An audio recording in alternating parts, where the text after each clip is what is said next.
Hi അസ്സാമു അലൈക്കും, welcome back to my channel. ഇന്ന് ഞാൻ വന്നിട്ടുള്ളത് ഞാനിന്ന് എൻ്റെ വീട്ടിൽ പോവാണ്. അപ്പോൾ അതിൻ്റെ കുറച്ച് വിശേഷങ്ങളായിട്ടാണ് കേട്ടോ. അപ്പോൾ നമ്മൾ സ്റ്റാർ ഫ്രൂട്ട് നന്നായിട്ട് പഴുത്തിട്ടുണ്ട് കേട്ടോ. അപ്പോൾ ഇത് താത്താക്ക് ഭയങ്കര ഇഷ്ടമാണ് കേട്ടോ അത്. അപ്പോൾ ഇത് കുറച്ച് പറിച്ച് കൊണ്ടുപോകാൻ നിർത്തി. അവളെ വീട്ടിൽ നാളെ നോമ്പ് തുറയാണ്.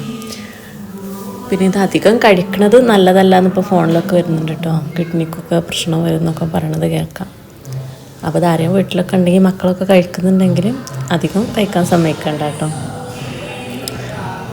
ഇതുണ്ടാകുമ്പോൾ അങ്ങനെ ഒരുപാട് നിറയെ ഉണ്ടാവും കേട്ടോ, ഒരുമിച്ച് പഴുക്കുകയും ചെയ്യും. ഇത്രത്തോളം ഞാൻ പറിച്ചെടുത്തിട്ടുണ്ട് കേട്ടോ. വീട്ടിലേക്ക് നിൽക്കാൻ പോകണോണ്ട് തന്നെ കുറച്ച് പണികളുണ്ട് കേട്ടോ. കാരണം കുറച്ച് എനിക്ക് പച്ചക്കറിയൊക്കെ ഉണ്ട്, അധികമൊന്നുമില്ല. കുറച്ച് തക്കാളിയൊക്കെ നട്ടിരുന്നു, അതിലൊക്കെ കായ പിടിച്ചിട്ടുണ്ട് കേട്ടോ. അപ്പോൾ അതൊക്കെ ഒന്ന് നനച്ച് കൊടുത്തിട്ട് വേണം പോകാൻ. മറ്റേത് ഞാൻ വരുമ്പോഴേക്കൊന്ന് മറ്റേ വാടിപ്പോവും. അങ്ങനെ എൻ്റെ പണികളൊക്കെ കഴിച്ച് ഞങ്ങൾ വീട്ടിലേക്ക് പോയിട്ടോ. അങ്ങനെ വീട്ടിലെത്തി. നമ്മളെ വീട്ടിലെത്തുമ്പോൾ നമുക്ക് എന്താണെന്ന് അറിയില്ലല്ലേ, വേറൊരു സന്തോഷമായിരിക്കും. അപ്പോൾ നമ്മളിപ്പോൾ ഇനി എത്ര വലുതായാലും നമ്മൾ വീട്ടിലെത്തുമ്പോൾ നമ്മൾ കുട്ടികൾ തന്നെ ആയിരിക്കും. ഞാൻ വീട്ടിലെത്തി കുറച്ച് നേരം ഉമ്മാനോടും ഉപ്പാനോടൊക്കെ സംസാരിച്ചിരുന്നു. പിന്നെ എൻ്റെ പണി എന്താണ്, നേരെ കിച്ചണിൽ കയറുമ്പോൾ ഞാൻ ആദ്യം തുറക്കുന്നത് ഫ്രിഡ്ജായിരിക്കും കേട്ടോ. ഫ്രിഡ്ജ് തുറന്നിട്ട് വെറുതെ ജസ്റ്റ് ഒന്ന് നോക്കും, വെറുതെ തുറക്കുകയാണ്, അതിലെന്താണുള്ളതൊക്കെ നോക്കിയിട്ട് പിന്നെ ഞാൻ നേരെ സ്റ്റോർ റൂമിൽ പോകും. സ്റ്റോർ റൂമിൽ പോയിട്ട് അതേപോലെ അവിടെ എന്താണെന്നൊക്കെ നോക്കും. അപ്പോഴാണ് ഞാൻ ഇത് കണ്ടത്, പഴം പോക്കാൻ വെച്ചിരുന്നു. അപ്പോൾ നന്നായിട്ട് പഴുത്തുണ്ട്. അപ്പോൾ ഇതുകൊണ്ട് ഞാൻ നിങ്ങൾക്ക് എന്തെങ്കിലും ഒന്ന് ഉണ്ടാക്കി കാണിച്ചു തരാം കേട്ടോ. നിങ്ങൾക്ക് ആർക്കെങ്കിലും ഉണ്ടോ അതിങ്ങനെ വീട്ടിൽ പോയിട്ട് ഫ്രിഡ്ജ് തുറന്ന് നോക്കുക, സ്റ്റോർ റൂമിൽ എന്താണുള്ളത് പോയി നോക്കുക, എന്നിട്ട് എന്തെങ്കിലും കുറിക്കാണ്ടെങ്കിലൊക്കെ നോക്കുക? നോമ്പാണെന്നാലും ഈ ഒരു പതിവ് ഞാൻ നിർത്തിയില്ല കേട്ടോ. ഞാൻ എപ്പോൾ വീട്ടിലെത്തി കഴിഞ്ഞാലും ഇങ്ങനെയാണ് കേട്ടോ. ഫസ്റ്റ് ഫ്രിഡ്ജൊന്ന് തുറന്ന് നോക്കും, പിന്നെ സ്റ്റോർ റൂമിൽ പോകും, പിന്നെ അതേപോലെ കിച്ചണിൽ തുറന്നിട്ട്. നിങ്ങൾക്ക് ആർക്കെങ്കിലും എൻ്റെ ഈ സ്വഭാവം ഉണ്ടെങ്കിൽ ഒന്ന് കമൻറ്റ് ചെയ്യണം കേട്ടോ. അപ്പോൾ നമ്മൾ ആ പഴം കൊണ്ട് നമുക്ക് എന്തെങ്കിലും ഉണ്ടാക്കി നോക്കാം. ഞാനിവിടെ ഒരു പഴമാണ് എടുത്തത്, അത് നമ്മളൊന്ന് ആവിയിൽ വേവിച്ചെടുക്കാം.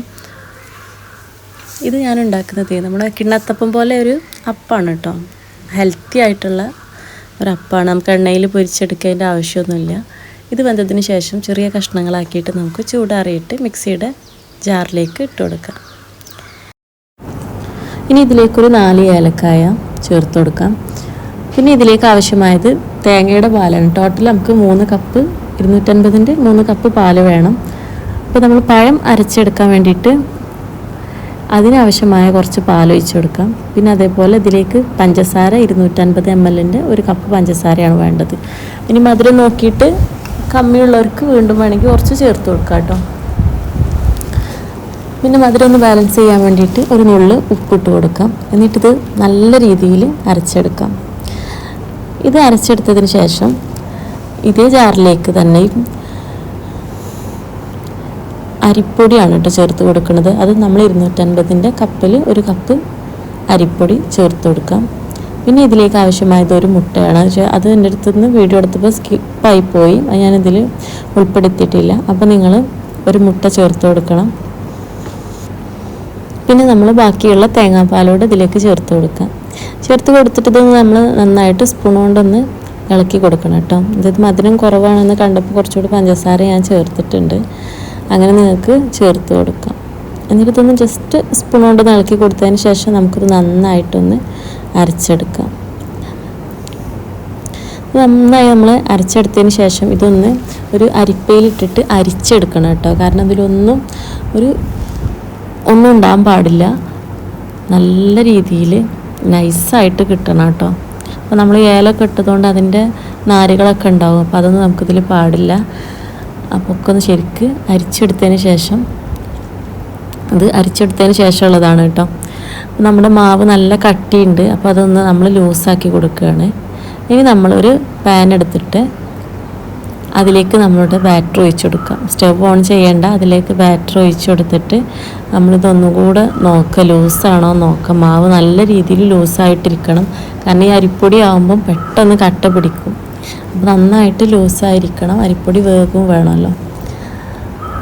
അപ്പോൾ നന്നായിട്ട് ലൂസാക്കി ഒഴിച്ചു കൊടുക്കുക. പിന്നെ നമ്മൾ ചെയ്യേണ്ടത്, ഈ ബാറ്റർ റെഡി ആയിട്ട് നമ്മളൊരു ഒഴിച്ചു കൊടുക്കാനുള്ള ഒരു പ്ലേറ്റിൽ നെയ്യ് പുരട്ടി വെച്ച് കൊടുക്കണം കേട്ടോ. ഇനി ഇത് നമ്മൾ സ്റ്റവിൽ വെച്ച് കഴിഞ്ഞാൽ കൈ വിടാതെ ഇളക്കി കൊടുക്കണം. അടിയിൽ പിടിക്കാൻ ചാൻസ് ഉണ്ട്.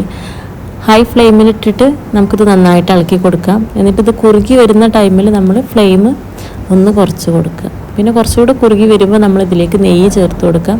എന്നിട്ട് നന്നായിട്ട് ഇളക്കി കൊടുക്കാം.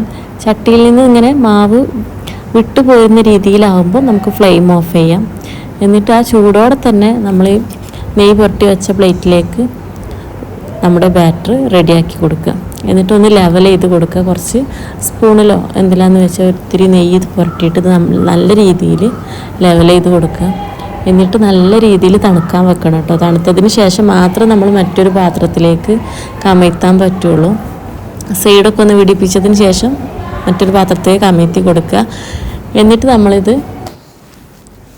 കട്ട് ചെയ്ത് നോക്കാം. അപ്പോൾ ഇത് നിങ്ങൾക്ക് കണ്ടാൽ മനസ്സിലാവും ഇത് എത്രത്തോളം സോഫ്റ്റ് ആണെന്ന്. അതേപോലെ കഴിക്കാനും ടേസ്റ്റാണ് കേട്ടോ. അപ്പോൾ എല്ലാവരും ഒന്ന് ട്രൈ ചെയ്ത് നോക്കുക, ഫീഡ്ബാക്ക് അറിയിക്കുക. ഇതൊക്കെ കഴിഞ്ഞ് പിന്നെ വൈകുന്നേരം നോമ്പ് തുറക്കുള്ളത് റെഡിയാക്കാൻ തുടങ്ങി കേട്ടോ. ഫ്രൂട്ട്സ് കട്ട് ചെയ്തെടുക്കുക ഞാൻ. പിന്നെ എൻ്റെ ഉപ്പ ഒരു സലാഡ് ഉണ്ടാക്കാറുണ്ട്. ഇപ്പോൾ ഡെയിലി കഴിക്കുന്നതാണ് നോമ്പിന്.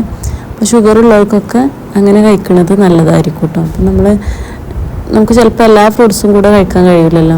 അപ്പോൾ ഇത് മിക്സ് ആക്കിയിട്ട് എല്ലാ ഫ്രൂട്ട്സും നമ്മളെ വീട്ടിൽ എന്തൊക്കെ ഫ്രൂട്ട്സാണുള്ളത് അതൊക്കെ ഇടലാണ്, ചെറുതാക്കിയിട്ട് അരിഞ്ഞിട്ട്. അപ്പോൾ ഇവിടെ ഉണ്ടായിരുന്നത് ആപ്പിളും കക്കരിയും പച്ചമുന്തിരിയാണ് കേട്ടോ എടുത്തത്. അത് നന്നായിട്ട് ചെറുതായിട്ട് അരിഞ്ഞിട്ട് എല്ലാം കൂടെ ഒരു പാത്രത്തിലേക്ക് ഇട്ടിട്ട് അതിലേക്ക് കുരുമുളക് പൊടിയും ഉപ്പും ഇട്ടിട്ട് നല്ല രീതിയിലൊന്ന് മിക്സാക്കി വെക്കുക. എന്നിട്ടത് കഴിക്കുമ്പോൾ നല്ല ടേസ്റ്റാണ് കേട്ടോ. നമ്മളൊക്കെ പണ്ട് മാങ്ങയൊക്കെ പഴുത്തേക്ക് ഉപ്പും കുരുമുളക് ഇട്ട് വെക്കൂലേ, അതേപോലെയാണ് കേട്ടോ ഇതും ചെയ്യാം. അപ്പോൾ ഇതിലേക്ക് നമുക്ക് ഏത് ഫ്രൂട്ട്സ് വേണമെങ്കിലും ആഡ് ചെയ്ത് കൊടുക്കാം. ഇവിടെ ഞാൻ ഇതേ ഉണ്ടായിരുന്നുള്ളൂ. അപ്പോൾ ഇങ്ങനെ കഴിക്കുമ്പം നല്ല രസമാണ് കേട്ടോ. ഇത് പിന്നെ നമുക്ക് കുറച്ച് നേരം കൂടെ കഴിയുമ്പോൾ നല്ല ടേസ്റ്റ് വരും. നല്ല രീതിയിൽ ഉപ്പും കുരുമുളകൊക്കെ പിടിച്ച് കഴിഞ്ഞാൽ. അപ്പോൾ എൻ്റെ ഉപ്പ ഡെയിലി കഴിക്കണതാണ് കേട്ടോ ഇങ്ങനെ. ഇപ്പോൾ ഷുഗർ ഉള്ളവരൊക്കെ ക്യാരറ്റ് കക്കരിയൊക്കെ സ്ഥിരം കഴിക്കുമ്പോൾക്ക് മടുപ്പ് വരും. അപ്പോൾ അവർക്ക് ഇങ്ങനെ എല്ലാ ഫ്രൂട്ട്സൊന്നും കുറേശ്ശെ എടുത്തിട്ട് ഇങ്ങനെ ഉണ്ടാക്കി കൊടുക്കുകയാണെങ്കിൽ അവർക്ക് അത്ര മടുപ്പ് വരില്ല കേട്ടോ. അപ്പോൾ നിങ്ങളെ ഉപ്പമാരവർക്കൊക്കെ ഉണ്ടെങ്കിൽ ഇങ്ങനെ ചെയ്ത് കൊടുത്ത് നോക്കുകൊണ്ട്. അപ്പോൾ സബ്സ്ക്രൈബ് ചെയ്യാതെയാണ് നിങ്ങൾ വീഡിയോ കാണുന്നതെങ്കിൽ സബ്സ്ക്രൈബ് ചെയ്യുക. തൊട്ടടുത്തുള്ള ബെല്ലൈക്കൺ ഒന്ന് അമർത്തുക. വീഡിയോ ഇഷ്ടമായി ലൈക്ക് ചെയ്യുക, കമൻറ്റ് ചെയ്യുക, ഷെയർ ചെയ്യുക. ഇൻഷാ അല്ലാഹ് അടുത്ത വീഡിയോ ആയിട്ട് വീണ്ടും കാണാം.